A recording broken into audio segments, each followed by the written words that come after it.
about 10 days after 9/11, I went through the Pentagon and I saw Secretary Rumsfeld and Deputy Secretary Wolfowitz. I went downstairs just to say hello to some of the people on the Joint Staff who used to work for me, and one of the generals called me and he said, "Sir, you got to come in. You got to come in and talk to me a second." I said, "Well, you're too busy." He said, "No."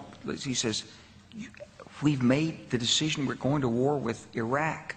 This was on or about the 20th of September. I said, "We're going to war with Iraq. Why?" He said, "I don't know."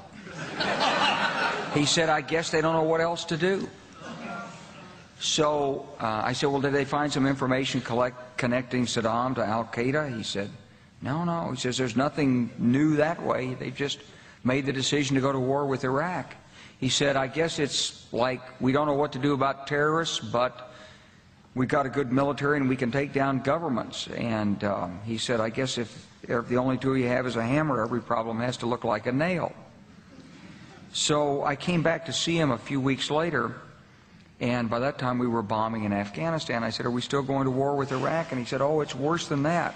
He said, he reached over on his desk, he picked up a piece of paper, and he said, I just got this down from upstairs," meaning the Secretary of Defense's office, today, and he said, "This is a memo that describes how we're going to take out 7 countries in 5 years, starting with Iraq and then Syria, Lebanon, Libya, Somalia, Sudan, and finishing off Iran."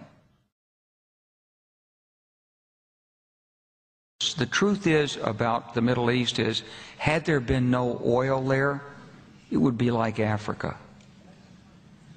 Nobody is threatening to intervene in Africa. The problem is the opposite. We keep asking for people to intervene and stop it.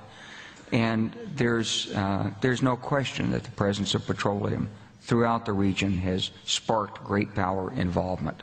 Whether that was the specific motivation for the coup or not, I can't tell you, but there's always been this attitude that somehow we could intervene and use force in the region.